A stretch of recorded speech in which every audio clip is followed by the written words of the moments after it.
tributária. Hoje nós teremos 4 palestras. A primeira vai ser com o Valdemir Alves, sobre imposto de renda e contribuição social. Depois vamos ter o Elias Pinheiro, falando sobre ICMS. Vamos ter um tempo para o intervalo. Depois vamos ter a Patrícia Alves, falando sobre PIS e COFINS. E para finalizar, o Márcio Barroso, sobre ISS. Antes de iniciar, eu gostaria de chamar o Valdemir, tá, para a gente fazer aqui a entrega do... Boa tarde. Boa tarde. Aí já está mais animado, né, pessoal? Pessoal, antes de mais nada de começar, toda vez que a gente costuma rezar aqui no conselho, temos que adotar uma prática de homenagear uma pessoa que tenha feito um trabalho reconhecido, certo? Para a nossa classe, também ou em paralelo junto com a nossa classe. Hoje eu queria chamar o professor Zaqueu, vem até aqui, professor, por favor. O professor Zaqueu é um professor de excelência de formação, tem feito um belo trabalho, um belo incentivador da profissão. Então hoje a gente vai estar prestando uma homenagem a ele, uma homenagem mais do que justa pelo trabalho que ele tem feito. E queria abrir a palavra para ele aqui, para a gente poder entregar essa homenagem a ele, professor. Obrigado. Boa tarde, pessoal. Boa tarde. Boa tarde, pessoal. Boa tarde. Agora sim. Gente, nada mais. Meu avô era guarda-livros, tá? E aí ele sempre me dizia uma coisa: meu neto, se você recebe homenagem, das duas uma, ou você está fazendo um bom trabalho, ou você está ficando velho. Eu acho que ainda não estou tão velho assim na contabilidade, mas eu só tenho a agradecer por essa homenagem. Esses garotos, tá, são brilhantes, guerreiros, esforçados e estão lutando pela classe contábil. Dr. Elias aqui também presente, professor Welinádio também. Professor Elias não é tão garoto assim, né? Mas algo que tem que ser estabelecido entre todos nós, contadores, é que a cada dia que passa a nossa classe contábil está se desenvolvendo cada vez mais. Está conquistando o seu espaço como deve ser conquistado. E principalmente o respeito. O respeito pela sociedade, o respeito pelo empresário, o respeito por todos, a nível nacional e a nível internacional.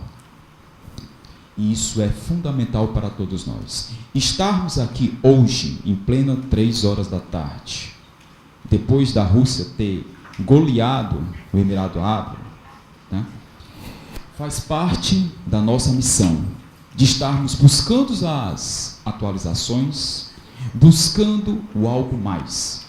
E é isso que o contador hoje quer. Ele quer o algo mais. Obrigado a todos. Só fazer o registro aqui, professor, da sua encomenda.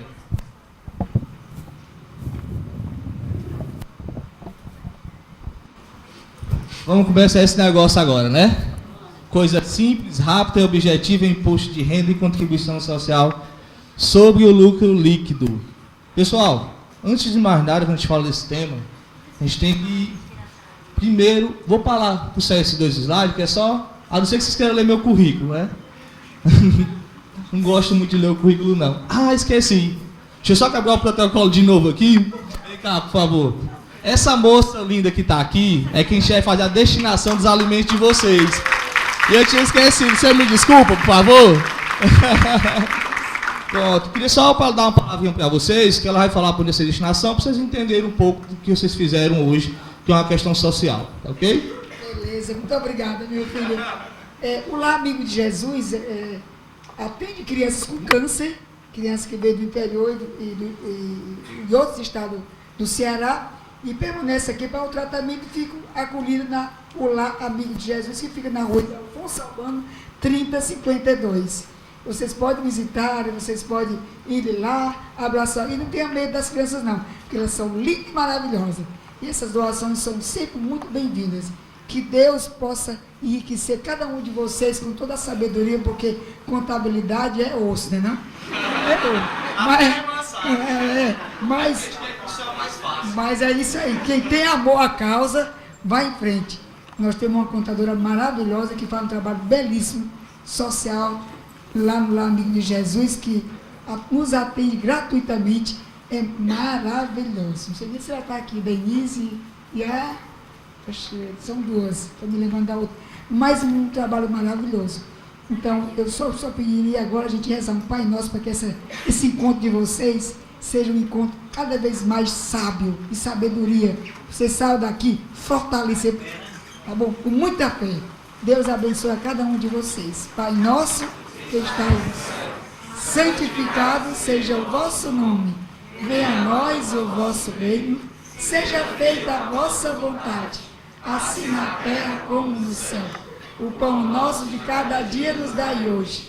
Perdoai as nossas ofensas, assim como nós perdoamos a quem nos tem ofendido, e não nos deixeis cair em tentação, mas livrai-nos do mal. Amém.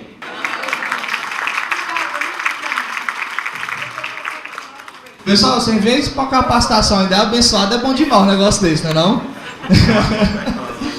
Pessoal, vamos lá, falar sobre o imposto de renda, e nada mais melhor para começar falando sobre o assunto do que falar sobre o decreto 3000/99, que é o decreto que regulamenta todas as operações do imposto de renda, porque é um imposto de nível federal.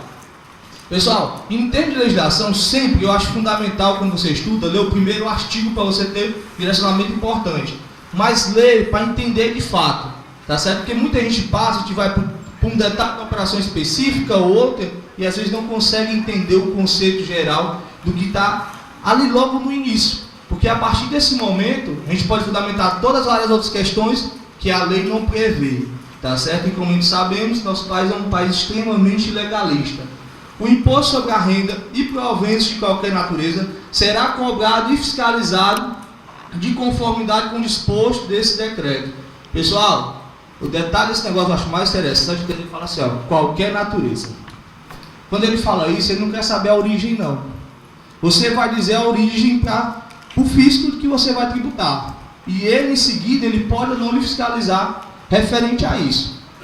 Diante disso, tudo que a gente vai falar aqui é vinculado a esses dois tributos nessa minha palestra, tá ok? Porque eu vou falar um pouquinho dos 4 regimes tributários, que é muito fácil também, e vai dar certo. Tá bom? Pessoal, conceito de imposto de renda, essa questão da majoração patrimonial, não só da disponibilidade da renda da pessoa jurídica, tá certo? Quem é o contribuinte? Pessoa física ou pessoa jurídica domiciliada no Brasil. É só isso? Não? Ah, ficam calados assim, atencioso. É bom demais um negócio desse. Pessoal, o fato gerador é a aquisição da disponibilidade econômica dos seus recursos. Poderia dizer bem simples. Isso é o fato gerador? Cada tributo tem o seu fato gerador e a sua observação. Tá certo? Quando a gente fala isso, a gente tem que identificar os momentos que é ocorrido aquele imposto e quando ele vai ser devido. Tá ok? O imposto de renda é essa questão da aquisição da disponibilidade econômica, tá ok? E dentro de um determinado exercício social. O exercício social que a gente bem conhece, muito fala, é no decorrer do ano calendário, correto? Alguém tem dúvida que é no decorrer do ano calendário, meu povo? Balança meio na cabeça para um lado ou para o outro, falando sim ou não, que eu vou me direcionando. Se tiver dúvida, a gente vai tentando esclarecer um pouco sobre isso. Sim ou não? Não, tem uma observação também, né? Para a questão tributária, a gente pode fazer ele um período social trimestral. Correto? Alguém tem dúvida? Não, ainda bem. Ótimo. Pessoal, contextualizando renda, tá certo? É apenas isso aqui, que ele fala o quê? Proveniente do capital ou do trabalho, ou de ambos. Fácil, né? Do capital, quando você emprega dinheiro numa operação e aquela operação lhe rende frutos. Do trabalho, aquele salário abençoado todo mês que a gente ganha, né? Seja ele funcionário ou, no caso, o empregador. E proventos, é tudo aquilo que não é compreendido como renda. Então, independente do recurso, mas se é um novo recurso na organização, é caracterizado dessas duas formas, você vai ter que se ater ao fato gerador e o objeto social do período que ele vai ser devido. Fácil. A gente pode acabar a palestra por aqui. Pessoal, a contribuição social, muita gente acha que ela é simplesmente o imposto de renda. Não é. Tá ok? O fato gerador do cálculo dela é o mesmo do imposto de renda, que é o quê? O lucro da empresa. Correto? Correto? Só porque ela fala o seguinte, ó, nessa lei 8.981 de 95, ela fala a seguinte situação: é a mesma procedimento, só porque a base de cálculo e a alíquota é própria. Tá bom? Então eu pergunto a vocês: vocês já ouviram falar de bitributação? Quando o imposto incide sobre aquela mesma operação? Contribuição social e imposto de renda tem a mesma base de cálculo? Tem não? É o lucro, né, das empresas, ou a presunção do lucro, ou o faturamento em algumas situações, né, que é o caso do Simples. E por que ele não é considerado bitributação, os dois? Alguém sabe? Pronto, minha amiga, ele se enchesse um pouquinho os pulmões, tinha me ajudado mais, mas ela já falou ali perfeitamente. Contribuição social, o nome já fala que é uma contribuição. E o imposto de renda é um imposto, mas é muito fácil falar apenas isso. Mas é o seguinte, a gente tem um conceito chamado sobre tributo. Tributo abrange imposto, contribuição social e abrange também as taxas. Imposto não tem nenhuma vinculação direta com nenhuma atividade do Estado. Ele é simplesmente cobrado de vocês, que é o imposto de renda. A contribuição social, ela tem uma destinação específica, tá ok? Que deveria ser, nesse caso, daqui, para a Seguridade Social da Nação, para as aposentadorias e por aí vai. Aí muita gente não entende porque tem déficit. O déficit aí é a questão da DRU, a desvinculação da Receita da União, que tira a obrigatoriedade da contribuição social, porque ela foi constituída, e dá para o governo como ela se fosse imposto, para ele usar como ele bem quiser, tá certo? Já a taxa, ela é o que, pessoal? Ela é uma contraprestação de serviço do ente público com a sociedade. Ela só pode ser arrecadada dessa única forma. Por isso que imposto de renda e contribuição social não pode ser considerado sob bis ou bitributação. Tá ok? Olha, aqui ele fala a seguinte situação. Isso aqui tudinho ele quer falar o seguinte, olha, seria bis em ida se fosse dois impostos calculados sobre a mesma base de cálculo. Seria bis em ida se fosse duas contribuições calculadas sobre a mesma base de cálculo. Certo? Mas o imposto e uma contribuição podem incidir sobre a mesma base de cálculo, porque são legislações específicas, são fatos geradores diferentes. O fato gerador só é a finalidade que ele fala, tá certo? A destinação. E eu tenho uma pergunta para vocês: PIS e COFINS? Aí vocês perguntam para a Patrícia, tá certo? Eu gosto muito dela. Pessoal, no Brasil a gente tem 4 regimes tributários. O mais fácil? Pessoal, uma pergunta. Ajuda, certo? Lucro real. Qual é o detalhe do lucro real? Que tem que fazer lucro real, precisa ter contabilidade. E todo mundo faz contabilidade, então é muito fácil lucro real, não é? O detalhe está só o quê? Na apuração extra contábil, que é o famoso LALU, que vocês vão fazer daqui a pouquinho, né? Ou já fizeram. Aí temos o presumido, que de fato eu acho presumido a forma de tributação mais fácil, simples, anda longe dele, tá ok? Mas aqui tem muito erro também, viu, povo? A gente recuperou só 1.000 milhão, errado aqui. Tem o lucro arbitrário, que é muito pouco usado, quase desconhecido pela humanidade, e algumas formas, em algumas situações muito específicas, ele pode ser usado até como planejamento tributário, ou para solução de questões muito complexas, como a empresa não ter contabilidade. E, por último, o Simples Nacional, que vocês sabem que é um benefício fiscal para micro e pequena empresa. Eles não vão pagar mais imposto se tiver no Simples, em quase todas as regras gerais, e ele é muito fácil. Não é isso? Sim ou não? Vocês têm dúvida até agora? Tem não. Tá bom demais. Pessoal, dito isso, queria falar sobre o Simples para vocês. Vamos fazer o inverso agora. E Simples tem imposto de renda e contribuição social, meu povo? Alguém tem dúvida? Não. Tá ótimo. Pessoal, principal dificuldade do Simples Nacional e principal nível de erro no Simples Nacional, que é? Só que dali, ó, segregação de receita. Alguém sabe o que é isso? É você tributar no anexo de serviço o que é serviço, no anexo de comércio o que é comércio, no anexo de indústria o que é indústria, você saber a origem de cada receita do seu cliente e como é que eles foram promovidos para a nova geração de recursos. Simples, correto? Mas quando eu falo isso aqui, ó, considera essa receita bruta os produtos de venda de bens ou serviços nas operações de conta própria. O que é conta própria? Aí ele fala em seguida assim, ó, o preço dos serviços prestados e o resultado nas operações em conta alheia. Aí você só exclui as vendas canceladas, o desconto incondicional. Ponto. Aí você coloca lá aquele cálculozinho que hoje é bem facilzinho, né? Mas não é o objeto fim dele hoje não. É só isso. O que é essa conta alheia, o que é essa conta própria? Pessoal, no simples, muitas poucas pessoas sabem, mas se entrou dinheiro na empresa e esse dinheiro não for bem rastreado, não tiver uma finalidade bem específica, ele vai ser tributado pelo simples. Quer um exemplo disso? Vocês conhecem um segmento chamado bares e restaurantes? Eles têm algum problema? Tem não, né? Fácil demais, né? Fácil ou não, meu povo? Eu tenho fé em Deus, aliás, quando chegar a sua palestra, está todo mundo acordado e colaborando com você nesse momento. Pessoal, gorjeta é tributada no Simples? Oi? Era? A nível de ICMS, não, mas aqui é. Continua sendo. Tem umas decisões de tribunal que contesta a favor e contra. Mas a gente fez uma... Não. Pronto. Obrigado, Eliezer. Perfeito. Pessoal, a legislação que definiu ela como verbo trabalhista é uma legislação de cunho trabalhista. Tá certo? Para fim de Receita Federal, ela é tributada. Ela é tributada. E não tenha dúvida disso. Tá certo? Tem decisões em esferas administrativas, soluções de consulta, e tem decisões a nível de tribunal. Em todas as esferas, perdeu. Perdeu. A única forma de ela não ser tributada, sabe qual é?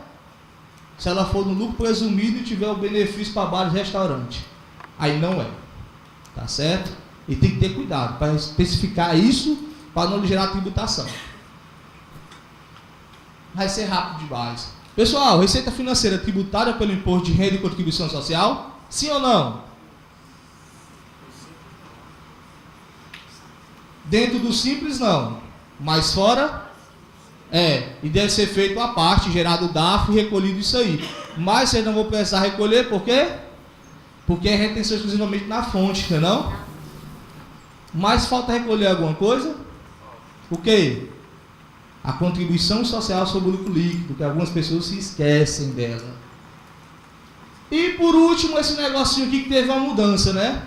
Para a questão de fins de imposto de renda e contribuição social, que é o nosso foco aqui, é esse. Como eu vou entrar nos regimes tributários, muita gente vai querer também fazer assimilação logo para PIS e COFINS, tá certo? Ou para o ICMS, ou para o ISS, são os 4 tributos, os 3 tributos consecutivos após eu falar. Mas não é. Se lembre que essa palestra exclusivamente para imposto de renda e contribuição social. Tudo vai estar focado nesses 2 pontos.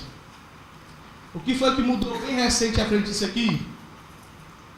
Se eu vender um ativo imobilizado antes dos 2 anos, o que vai acontecer com ele?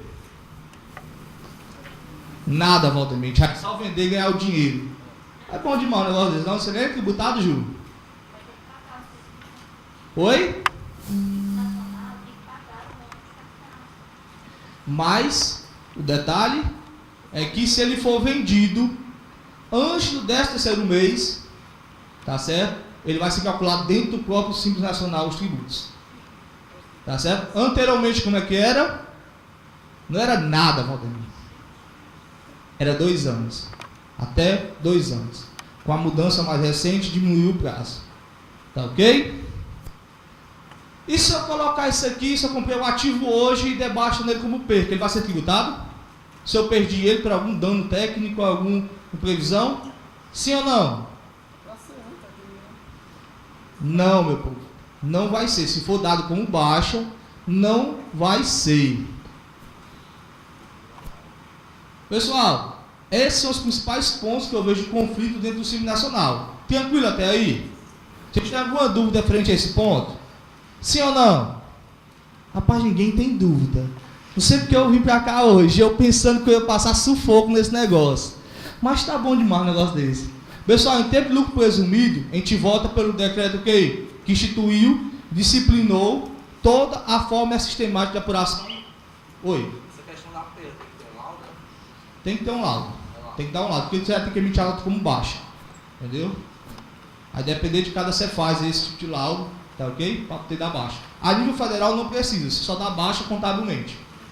Tá ok? Esse negócio de ativo imobilizado é uma coisa bem específica que muita gente comete alguns erros no lucro real. Mas deixa eu chegar lá que a gente conversa. Tá bom? Pessoal, esse decreto no artigo lá 516 a 528, ele fala sobre o presumido. A coisa mais fácil do mundo, que é que ele fala? Será definida uma base de cálculo através de uma presunção de um resultado operacional, de acordo com cada setor, ou não. Meu povo, participe, pelo amor de Deus, se empolgue. Me ajude. Tá certo? Esses percentuais serão aplicados em cima da receita bruta das empresas. Tá certo? Quando a gente fala isso, a gente tem que lembrar o quê? Quem é que pode optar pelo lucro presumido? Todas as empresas, desde que não esteja obrigado a lucro real. Ou não faturou 78 milhões ano. Alguém faturou 78 milhões ano? Agora, 78 milhões ano, teve um caso bem recente que um sócio meu passou, que foi uma empresa que estava obrigada ao social no ano passado, e mandado zerado. E mandado zerado a informação dela. Foi ótimo para mandar o E-Social. Ele fala o seguinte, ó, as sociedades corretoras de seguro não estão obrigadas. Por quê? Elas não são agente financeiro. Porque todos sabemos, se elas forem agente financeiro, bora meu povo, enche esses pulmões, vocês estão com essa coragem toda mesmo. Se for agente financeiro, pessoal, vai ter que ser lucro real obrigatoriamente. Está previsto em lei. Tá ok? O LS está me ajudando mais do que você, meu povo. Pessoal, em termos de lucro presumido, a observação da apuração é o quê? Trimestral do imposto de renda e da contribuição social. Temos março, junho, setembro e dezembro. Tudo tranquilo até aí? Tem algumas pessoas que me fazem a seguinte pergunta. Valdemir, e se eu quiser pagar mensal? Pode. Por Deus, você pode fazer tudo na sua vida. Mas será que você deve fazer? Por que não? Se você pagar mensal antes do trimestre, vai ser equiparado o quê? A pagamento por estimativa. Se você pagar por estimativa, o que é que você é?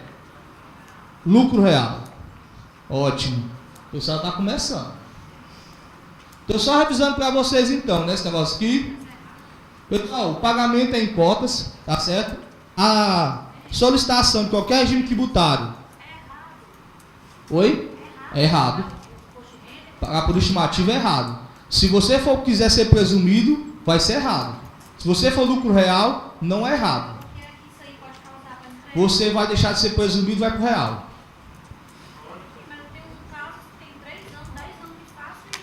Porra, até o dia que chegar um dia que vai chegar e fazer, vai acontecer. Corre esse risco. Pagando antecipado, com código antecipado, mas é considerado pagamento de imposto de renda por estimativa, por esse fato, por essa estimativa, só que pode pagar é lucro real. Você não pode pagar mensal. O que você talvez esteja falando é a seguinte situação. Deixa eu só falar isso aqui, ó. Dessa questão aqui, opção definitiva e resgatável, e o primeiro pagamento da cota não é a declaração. Definição da sua forma de tributação é o pagamento da cota ou a declaração que você informar, tá certo? Mas o que você pode estar falando é isso aqui, ó. Você parcelou a cota em até 3 vezes. Para frente, não no mês. Tu paga antes, tu apura janeiro e paga janeiro. Correto? No código certo, mas vai ser lucro real. Vai ser considerado. Se um dia for fiscalizado, um dia que a Receita Federal processar a informação, vai ser lucro real. Está previsto em lei. Quando chegar no lucro real, eu vou falar exatamente sobre isso. Vai ser um dos tópicos que vai tornar você obrigado ao lucro real, pagamento por estimativa. Que a estimativa que você faz, como é que é? A presunção. Só porque é mensal. Aí ele obriga a ser lucro real. A lei diz assim. Aí você está com 10 anos, tá bom então. Cuidado quando chegar um pouquinho. A partir do próximo ano você já não faça isso, pelo amor de Deus. Oi. Mas se colocar lá o período no final de cada trimestre, então é uma situação assim, coloca lá 31 de março, embora pague em janeiro. Paga estável em março, de cada trimestre. Pessoal, você pode fazer tudo, mas pegue solução de consulta e pegue a norma da lei. Quando chegar no CREAL, se eu passar os dados bem rapidinho aqui, a gente vai ver. Torna-se obrigatoriedade que pagar imposto de renda por estimativa. O que é a definição de estimativa para ele? Mensal. A forma do lucro presumido, o cálculo é trimestral. O que é que vocês podem fazer? Se eu estou em março, eu posso dividir a cota de março em 3 parcelas. Como? Paga a primeira parcela, paga a segunda parcela com mais 1% e paga a terceira parcela com mais 1% mais Selic. Ponto. Eu posso postergar, eu não posso antecipar no lucro presumido.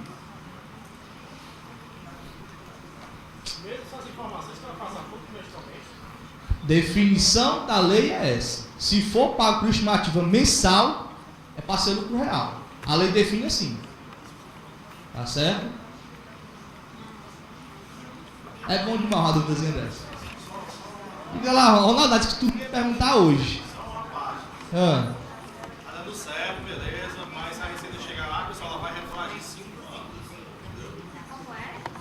Tá dando certo, beleza, mas se a Receita Federal chegar lá, ela retroage 5 anos. Então ela vai fazer a emenda de lucros presumido virar real. Oi? Fazem, muita gente faz isso. Eu sei disso. Eu sei disso, eu sei. Faz a declaração, faz o recolhimento, tudo pelo presumido, mas a lei não prevê assim. Deixa eu chegar lá que você vê até o artigo que define, tá bom? Para não antecipar muito.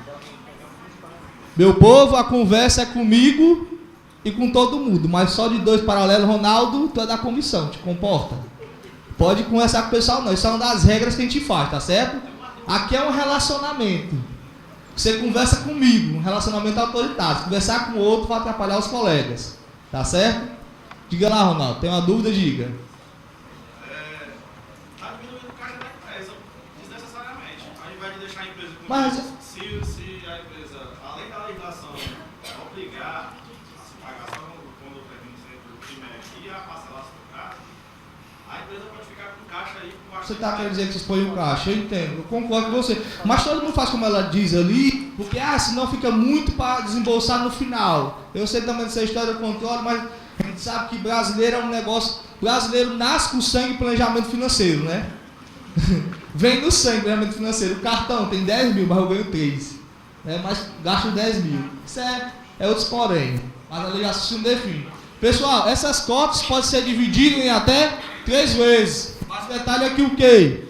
Cada cota, no mínimo, tem que ser R$1.000. Se for inferior a R$1.000 só, não pode ser feito parcelamento. E se for até R$2.000, abaixo de R$2.000, não pode ser dividido em 3 cotas. Tá ok? Aí tem que ser cota única. Perfeito. Então se for 2.000, 2 cotas, né? No máximo 2 cotas. For 2.000 fechado, 2 cotas. E aí, pessoal, base de cálculo, receita da atividade fim, mais outras receitas. O que é a atividade fim? Estamos falando tributariamente. Sobre o imposto de renda e contribuição social. O que é a atividade fim? É a maior fonte de geração de receita da empresa. Então, mesmo que não esteja no KNAI dela, a atividade fim para a Receita Federal e para os demais órgãos é a maior volume de atividade da empresa. Então, se for necessário, faz logo um enquadramento para não correr em outros problemas. Tá certo? Pessoal, isso aqui é todo tipo de receita que é considerado receita bruta da operação. Ele vai falar de serviço, comércio, indústria, que tipo de comércio, serviço, indústria, tá certo? Esses dados eu deixei mais para vocês poderem consultar após o evento, para ter essa informação para vocês como consultiva. Bem como também o que são consideradas deduções dessa receita, cancelamento, devolução, desconto condicional, tá certo? Bem como também o que? IPI, ICMS, Comissão Tributária. Tá certo? Sim ou não? Tem mais alguma coisa que não é receita? Que a gente pode falar agora? Transferência de mercadoria entre filiais e matriz filial, ou se a própria empresa está fazendo transferência para outro estabelecimento. Não é considerado receita. Tá ok? Mas, para fins de imposto de renda e contribuição social. Depois o Eliezer explica se é. Eliezer. Se passar, dá certo. Essa tabelinha aqui, todo mundo conhece ela? Quem não conhece ela? Rapaz, que coisa maravilhosa. Dá uma palestra, todo mundo conhecer tudo que você está falando. É bom demais. Você está falando do básico. O básico é o que nós conhecemos. Mas diga o que é o avançado que você gostaria. O avançado é isso aqui, talvez, ó. Quando você vem conhecer essa tabelazinha aqui, você vai tributar cada fonte de receita que você está fazendo, correto? Só porque tem uma observação como a questão da carga, ou então de serviços gerais. Se você faturar até 120 mil no ano, é tributado com 16%, não com 32%. E também se lembrar de que, pessoal? Tem uma operação bem específica, é serviço hospitalar. Estava até falando com o colega antes de começar. Tem 2 tipos de serviço hospitalar, que ele vai poder se enquadrar num ou no outro. Pessoal, o que vai mais definir qualquer esfera tributária que você realizar um planejamento ou um cálculo do tributo, é você conhecer a origem de cada receita com exatidão. Eu falo muito do caso do começo do escritório que a gente pegou uma marmoraria. Ela tinha tanto indústria como comércio. E dentro dessas 2 operações, ela tinha 2 fontes de tributação distintas. E era tudo tributada como indústria. Era Magno. Se lembra bem.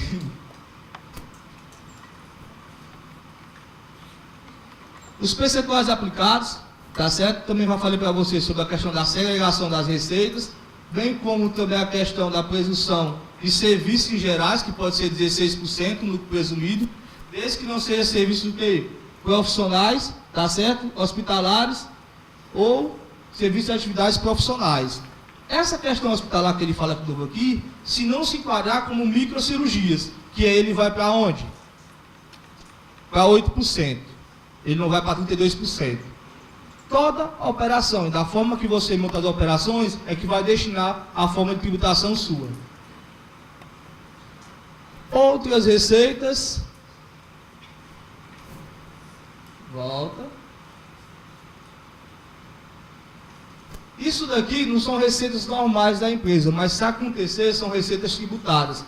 Receita financeira, inclusive, a juros sobre capital próprio, aluguel, ganho de capital e reembolso. Reembolso, sim, é tributado. Se você pagou alguma conta pelo seu cliente, de alguma forma, depois ele reembolsou, essa entrada vai ser considerada forma de serviço. Se você não tiver lucro, vai ser prejuízo, porque você vai ser tributado, mesmo assim. Essas outras receitas, ela acompanha o nosso cálculo total dela? Depende. Receita financeira não tem nem presunção, é 100%. Ganho de capital próprio, ganho de capital, tá certo? Venda ativo imobilizado, ela não tem nem presunção, ela tem 100% sobre a alíquota do imposto de renda, tá certo? Mas um detalhe bem importante que lembrar, dessa questão de outras receitas, é juros sobre capital próprio. No lucro presumido, ele só tem uma serventia. Qual? É se a empresa estiver impossibilitada de distribuir lucro. Mas ela pode remunerar o sócio pelo capital próprio, sobre o juros de capital próprio. A única serventia no lucro presumido é essa. Essas outras receitas aqui, ó, reversão de saldo de provisão já constituído, lucros ou dividendos, que está uma conversa muito grande, tá certo? Se vai ser revogado ou não, a partir da próxima legislatura. Tem alguns candidatos presidenciados aí que já quer tirar isso aí e começar a tributar, tá certo? Isso é uma questão de justiça, não sei se é válido ou não, tá certo? Recuperação de créditos, tá certo? Quem não resume ingresso de novas receitas. Que tipo de recuperação de crédito pode ser essa, pessoal? Pagamento a maior, pagamento de imposto indevido, tá certo? E no lucro real tem uma coisa interessante sobre crédito, benefício fiscal. Toda empresa pode ter benefício fiscal? Sim ou não? Pode, desde que ela seja lucro real, tá certo? Qualquer outro regime tributário, fim de imposto de renda e contribuição social, não pode ter benefício já termos de imposto de renda e contribuição social sobre o lucro líquido, se ela não for em lucro real. Tá ok? Equivalência patrimonial também não é tributada. Diga lá. Por exemplo, ganho de capital, nesse caso, a reavaliação do marco de papel já era tributada 100%? Reavaliação não. Não, agora tem que ter cuidado na maneira que você faz essa reavaliação. Tá certo? Tem que seguir os padrões, verificar, fazer consulta na Receita Federal, que cada modelo é uma forma de comprovação. Você tem que comprovar porque está fazendo aquela reavaliação, o motivo e seguir todos os procedimentos estabelecidos para aquela operação. Tá bom? E mostrar que não tem novos ganhos, novas receitas e por aí vai. Agora, eu não vejo nenhuma finalidade com esse risco, porque você vai ter que controlar isso lá no Qual é o nome, meu Deus? Patrimônio líquido. Para quando for tributário, você jogar para o resultado. Entendeu? Tem que ter um cuidado extremamente referente a isso para não antecipar uma tributação. Nesse caso, a reavaliação de máquinas de pagamento seria outras receitas. Então, outras receitas não seria, não? Não é outras receitas, não. Você está fazendo uma avaliação patrimonial, você tem que ter cuidado se é ou não permitir fazer essa avaliação patrimonial. Tá certo? Tem que ver como é que você vai fazer a forma. É algo bem específico. Eu, particularmente, nunca fiz. Mas já pesquisei bastante sobre isso na época. Tá ok? Roteirozinho, um mapazinho visual para vocês, receita bruta, presunção da receita, lucro presumido, outras receitas que ela entrou aqui, por quê? Porque ela vai entrar 100%. Vai ter presunção para ela não. Como ganho de capital, receita financeira entra aqui, tá certo? Base de cálculo, alíquota e deduções do imposto, se tiver imposto retido. Pronto. Isso é o lucro presumido de uma forma bem geral. E aí, se passar de 60 mil no trimestre, você tem um adicional de 10%. Você tem duas formas do lucro presumido de fazer a apuração, ou competência ou caixa. Mas se no ano posterior, em 2019, se você mudar de regime tributário, você tem que fazer nada, Valdemir. Não faz nada com esses dois impostos, né? Não, meu povo. Você vai ter que antecipar tudo que você postergou o pagamento. Tá certo?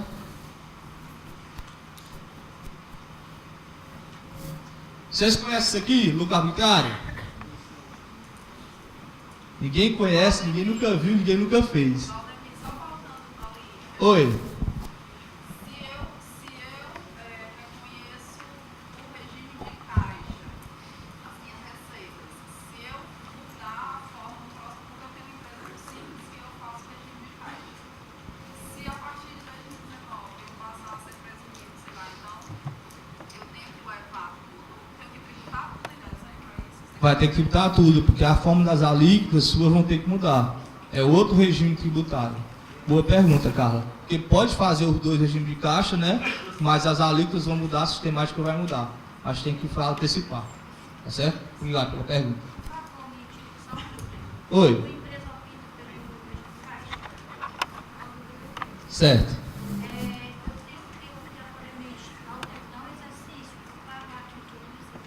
Não, se você permanecer pelo regime de caixa, você permanece postergando esses pagamentos. Só quando trocar do regime tributário ou se você quiser voltar para o regime de competência. E na minha opinião, viu, Ronaldo, para aquele caso que você estava falando, é a melhor forma possível para você fazer tributação. Porque você posterga para o recebimento. Tem muita empresa que vende e não sabe nem se vai receber. Entendeu? Então, assim, é a melhor forma de tributação. Se tiver controle financeiro, a empresa é excelente. Tá ok? Pessoal, lucro arbitrário, eu nunca vi uma empresa para usar, participei só de uma operação específica para regularizar algumas questões contábeis, tá bom? E só vi duas, três pessoas palestrar sobre isso também, para ser regime tributário. Muita gente vai falar sobre isso, tal e tal, mas é importante vocês saberem uma opção, uma ferramenta que tem ao favor de vocês. Vocês podem usá-la ou não, tá certo? E aí a gente vai conhecer como é que a gente pode usar essa situação para tentar regularizar algumas observações que a gente pode fazer aí, tá certo? Ó, a definição da base legal dela é do artigo 529 ao 539 do regulamento do imposto de renda. A situação do cálculo do lucro presumido, para antecipar para vocês, é a mesma. Só com a observação de quê? Da majoração da alíquota da presunção em 20%. Tá certo? E aí, até daqui a pouquinho vai aparecer uma tabela perfeita para vocês poderem até usar, como ali é uma estimativa de pagamento referente a isso, caso vocês venham a usar isso de fato. Vai também ser usado pelo contribuinte, quando a gente quiser, em algumas situações, e pelo fisco, quando ele obrigatoriamente ele for autuar a empresa e ele não conhecer totalmente das receitas. Aí é o famoso situação de o quê? Aquele tudo joga no caixa, aí vai parar aqui, tá certo? Mas aqui no Ceará não tem isso, graças a Deus, tá certo? É um regime de apuração trimestral, o PIS/COFINS é não acumulativo, a manifestação é você, contribuinte, que faz essa opção, bem como também a característica da obrigatoriedade também para o lucro real. Se a empresa for lucro real, obrigado a estar no lucro real, você também pode usar essa ferramenta a seu favor. Por que você usaria essa ferramenta a seu favor, se você obrigatoriamente é lucro real? Quando a presunção, mesmo assim, tem uma margem de lucro melhor do que está ali presumido para você, pelo lucro arbitrário. As duas observações que a gente acabou de falar, receita conhecida, você contribuinte e o fisco pode usar essa presunção, receita desconhecida, somente o fisco pode usar, tá certo?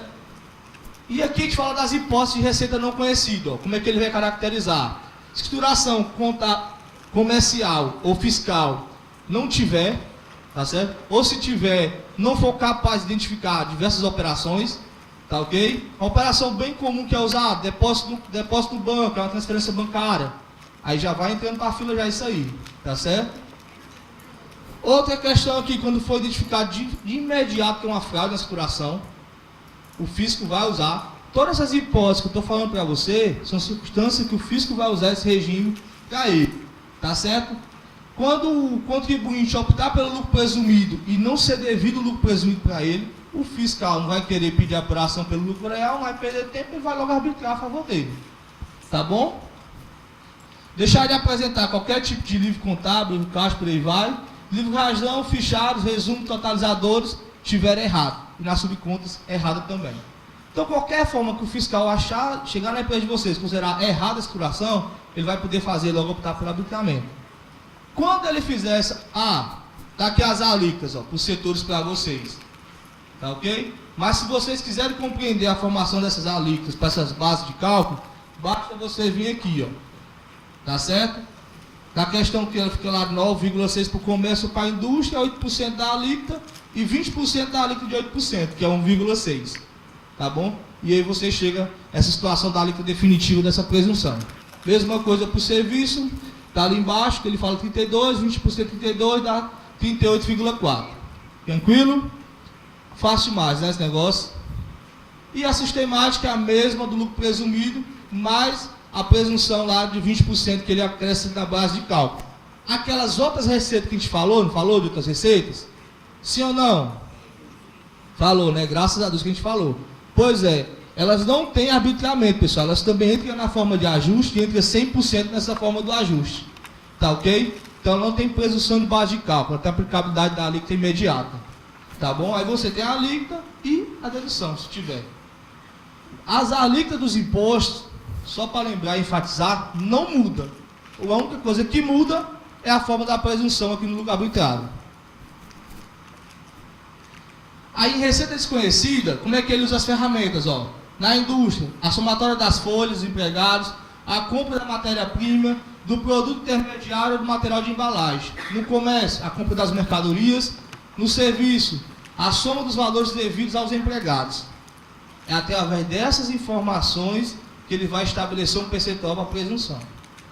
Aí aqui, ó, deixa eu ver se é aqui. Não, ainda não. Atividade isolada vai ser...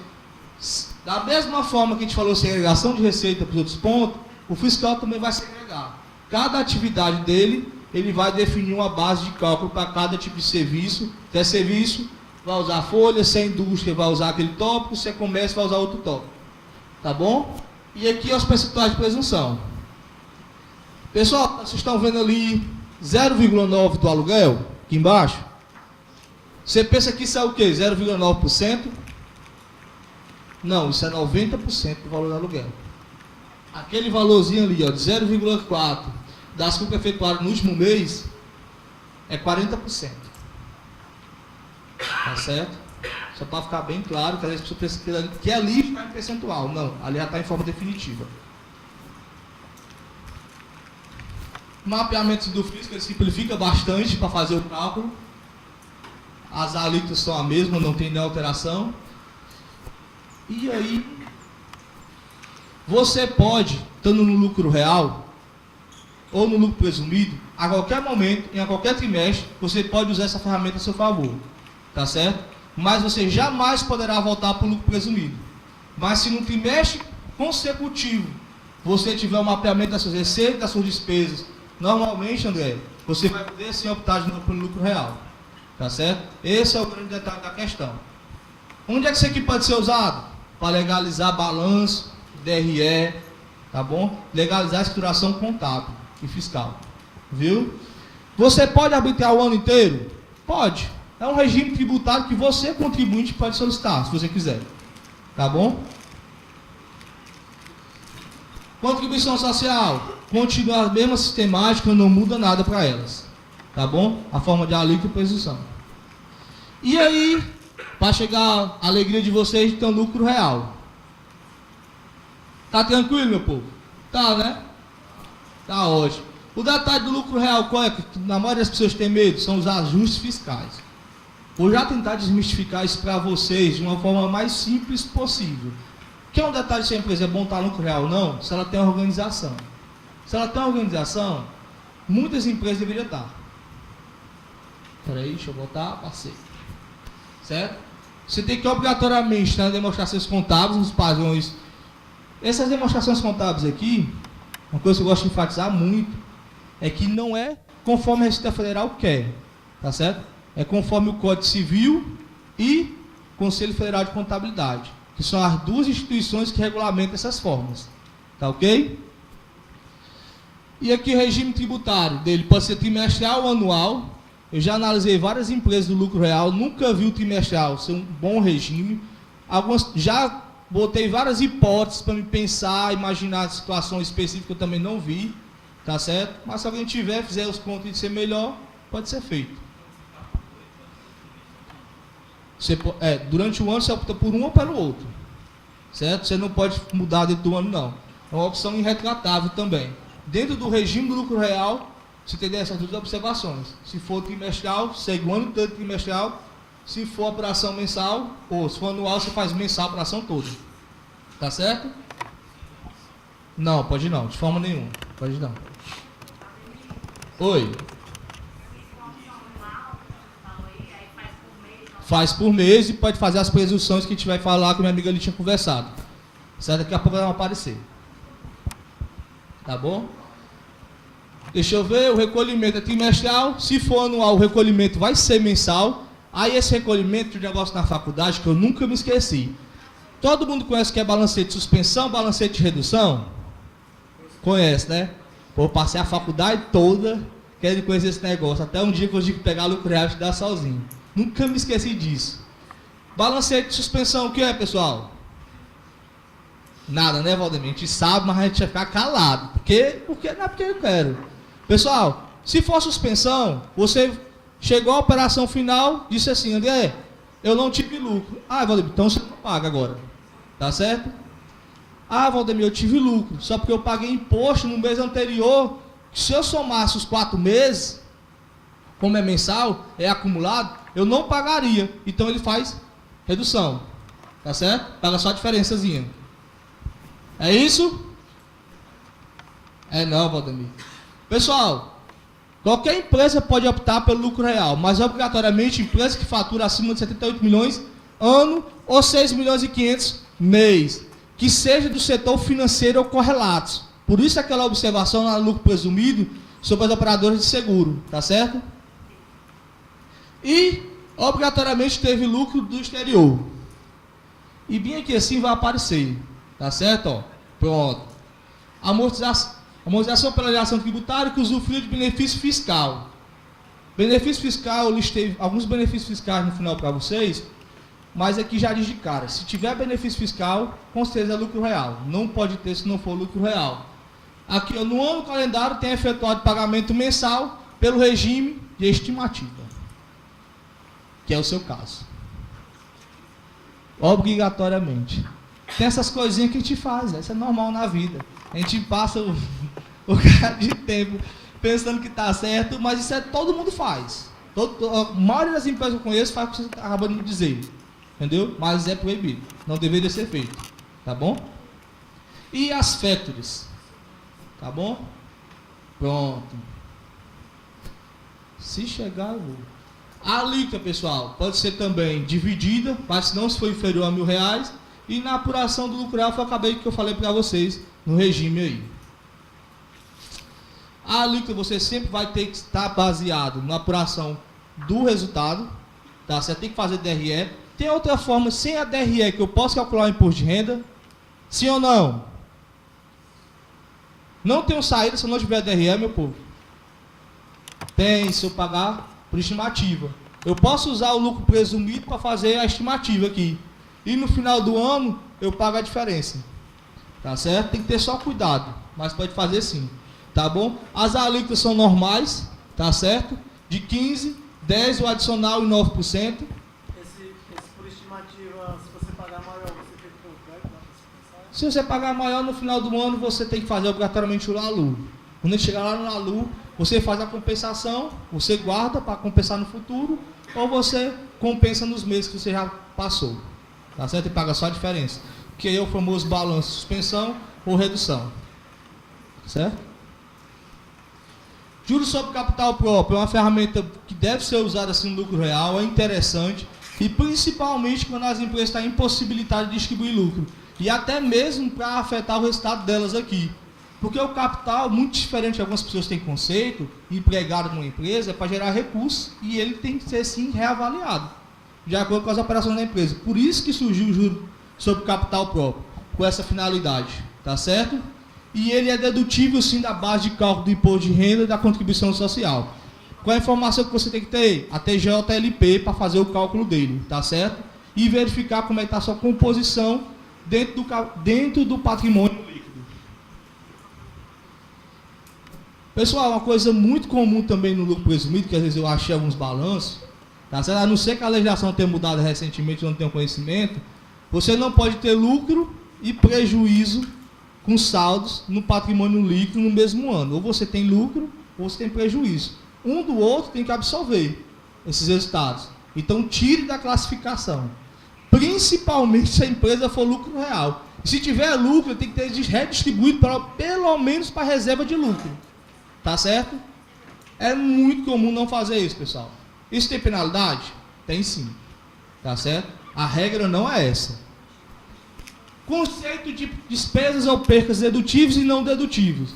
Quer um exemplo fácil para reduzir tudo isso que a gente poderia falar dessa situação? A despesa ou a perca tem que estar vinculada diretamente à operação da empresa e comprovada com os devidos documentos fiscais. Se não for a operação da empresa, não é dedutível. Ponto final. Agora, essa questão é bem interessante, que a gente fala o seguinte: propaganda. Depende do tipo de propaganda. Plano de saúde é dedutível? É, Israel? Meu conselheiro, depende, né? Se for só para os sócios, não é. Mas se for para toda a empresa, é. Entendeu? Tem algumas regrazinhas que você tem que observar e vai no detalhe de cada determinada situação. Tá bom? Você tem que sempre ter na sua cabeça se é da operação da empresa, se está previsto ali na organização, tá ok? E tem um documento fiscal comprovado. Quer ver o artigo, quer entender um pouco mais sobre isso? Veja lá o artigo 299 do regulamento do imposto de renda. Ele vai falar exatamente isso que eu acabei de falar para vocês e vai dizer que vocês devem seguir aquele procedimento. Isso é lucro real, pessoal. Tem um conceitozinho bem recente na contabilidade, acho que de 2009, pouco tempo, só 9 anos, que ele fala o seguinte: essência sobre a fórmula. Vocês se lembram desse conceito? Ou não se lembram? Vocês fizeram contabilidade, meu povo? Se vocês fizeram, vocês vão se lembrar que quando vocês fizeram, a gente fala lá, que qualquer operação econômica deve ser classificada. Agora, ela pode ter consequências tributariamente. Pessoal, alguma dúvida referente a isso aqui, de despesa dedutível? Vocês têm que dizer, eu estou trazendo as linhas gerais. Tem casos específicos que você quer trabalhar comigo? Depois eu tiro, quiser tirar agora. Quando eu sair daqui, corre uns 3 ali para conversar. Né, Magno? Ou não? Pessoal, questão de dedutível de incentivos fiscais. Tá ok? A previsão legal é essa. Os incentivos fiscais podem ser concedidos apenas a lucro real. E são esses os incentivos aqui, ó. Tá, pronto. Tá certo? Se eu quero fazer uma doação para o meu filho que luta jiu-jitsu, pode? Você pode. É considerado dedutível? É? Não, por quê? Porque precisa ter obrigatoriamente um amparo e a previsão do Ministério da Cultura. A regulamentação específica daquele órgão é igual a entidade do terceiro setor. Você pode fazer a destinação de até 6% do seu imposto devido, ou de 1%?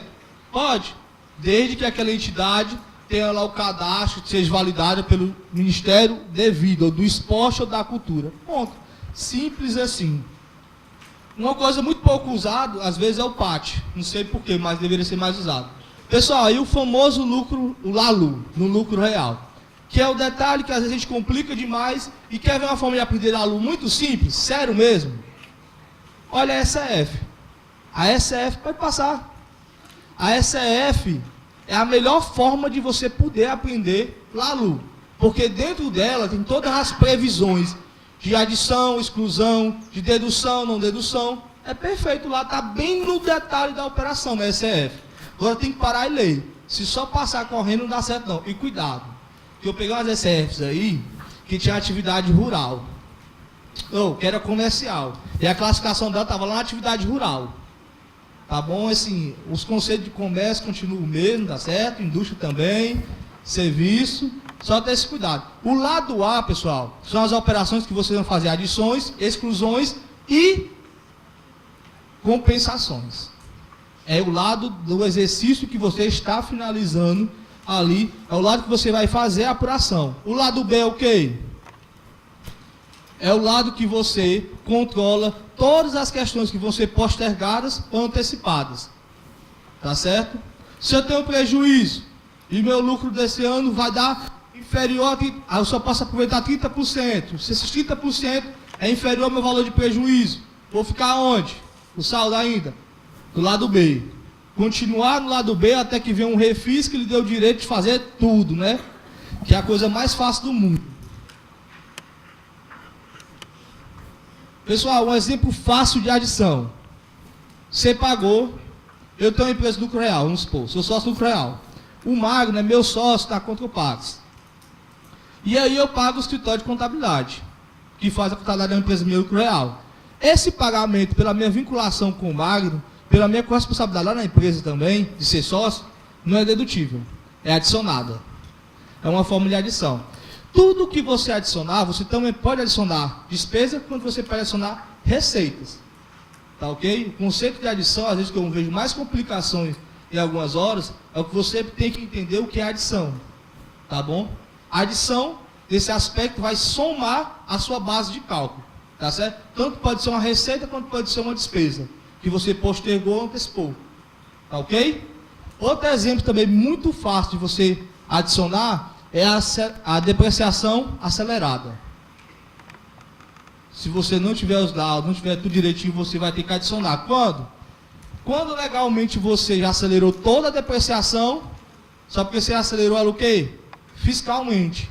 Contabilmente você obrigatoriamente faz a mesma coisa? Não, meu povo. A legislação contábil e fiscal anda próximo uma da outra, mas cada uma tem seus detalhes e suas operações específicas para fazer ou não aproveitamento em determinadas situações. Se você fiscalmente já aproveitou tudo que teria de direito à depreciação até o valor máximo do bem, ou eu posso depreciar além do valor do bem? Não pode, né? Alguns cantos pode, viu? Que está lá no balanço. Está lá no balanço, não pode. Dessa forma, você tem que adicionar essa despesa quando for para o LALU. Contabilmente ela vai ficar registrada, mas aqui tributariamente ela vai ter que ser adicionada. Tá ok? Fácil. E aqui, meu Deus do céu, exatamente isso. Ó, bem aqui assim ele fala aqui, ó. Cadê o negócio? Não funciona não. Aqui embaixo ele fala pais, filhos, filhas, sogras, tá certo? Toda essa linhagem que tiver correlação com você, ou até mesmo você na organização, por sociedade profissional, vai ter que ser adicionada. Conceito de exclusão, muito fácil da base de cálculo, qual é? A gente tem o quê? Dividendos, que ainda é isento. Se eu tenho uma operação, imagine a seguinte situação, eu tenho um lucro numa empresa, e esse lucro eu jogo para a minha hold, que tem participação, e pego esse lucro da minha hold e distribuo. Esse lucro é o quê? Primeiro, ele continua sendo lucro, e segundo, ele continua sem ser tributado. Tá certo? Que tudo são distribuições de lucro consecutivas. Tá certo? Só porque a hold consome algumas coisas que não vai poder ser distribuída automaticamente. Não vai existir a possibilidade de você passar 100% para você. Tá certo? Que a hold consome também. Algumas pessoas fizeram essa distribuição, sabe? Não é muito aconselhável, não. Ganho de capital do ativo permanente tem que ser adicionado no LALU. Verdade? Tem que ser excluído, na verdade, excluído. Verdade? Sim ou não?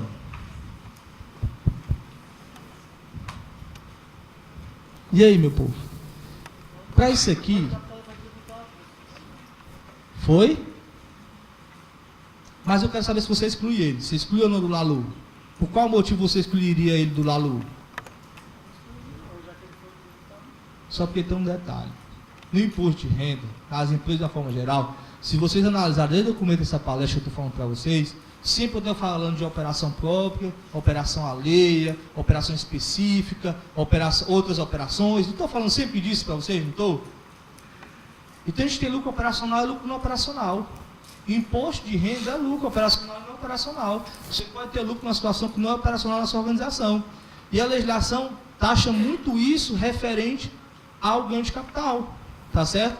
Então o ganho de capital, você tem que colocar ele, deixa eu pular aqui, a parte, ó, o artigo 511 do regulamento, ele prevê que você tem que tirar ele à parte, a não ser numa única situação, quando você dá baixa.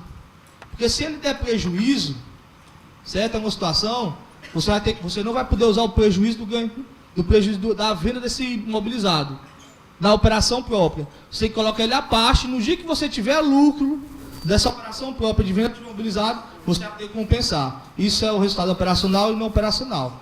E quer dizer então, professor, tudo que não for operacional tem que fazer isso? Não, meu povo, tenha calma. Isso aqui é uma regra específica. Tá certo? Para ganho de capital ou para prejuízo na venda de ativo imobilizado.